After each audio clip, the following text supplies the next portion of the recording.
এটা কি মাছ? সাকার? এই রোহিঙ্গা মাছ তো ইয়েতে থাকে বুড়িগঙ্গা, এনে আসলো কেমনে? এটা পুকুর না আলাদা? কিন্তু এর মধ্যে কিভাবে আসলো? বর্ষার পানিতে? তো তো এই ঢাকা শহরের পুকুরওয়ালারাও বিপদে আছে। এগুলা কি যে নড়তেছে, এগুলো সাকার?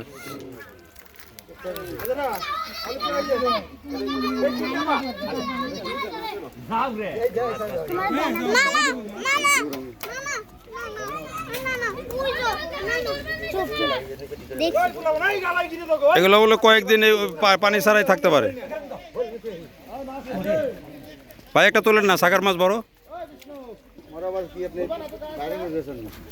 ভাইরাল এগুলো আমি আগেও করছি, কিন্তু পুকুরের মধ্যে যা আছে জানি না। আমি তো বুড়িগঙ্গায় রিপোর্ট করছি, কিন্তু পুকুরের মধ্যে এগুলা কেমনে আসলো?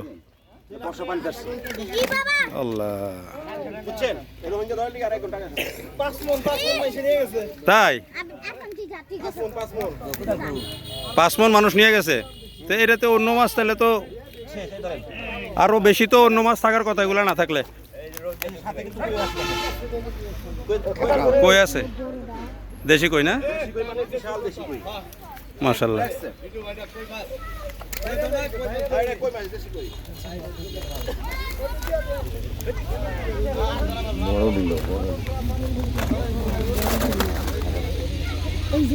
তাহলে এগুলো আপনারা নিয়ে কি করবেন? এই সিলবেন, সিলা পরে খাইবেন। দেখি এটা ফাঁকা করেন তো। বড়গুলো নিছেন শুধু না? ছোটগুলো নেন নাই? কি অবস্থা! তো এই মাছ না থাক, এত মাছ খাইয়ে ফেলে। গর্তের মধ্যে কিভাবে ঢুকতেছে?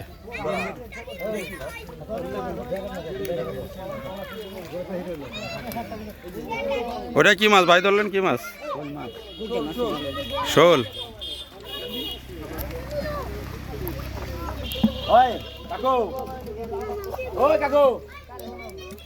বহুত কম ধরে, কিন্তু খালি ড্যাপ বানিয়েছি, ঠান্ডা লেগেছে।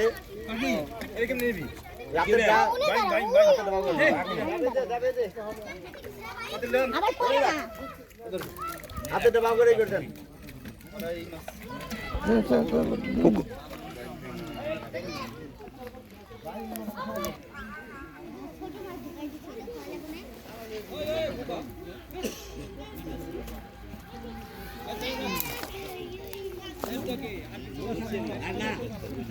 দেখেন অবস্থা, পুরা একটা পুকুর। এই পুকুরটা হইল সাভারে, এবং এই পুকুরের মধ্যে এটা কিন্তু মানে একেবারেই স্থল এলাকায়। তারপরও দেখেন এখানে সাকার মাছ কি পরিমাণে এসছে, যা ওনারা বললেন যে অন্তত 5-6 মণ এখান থেকে পুকুর থেকে মানুষ নিয়ে গেছে বিভিন্নভাবে।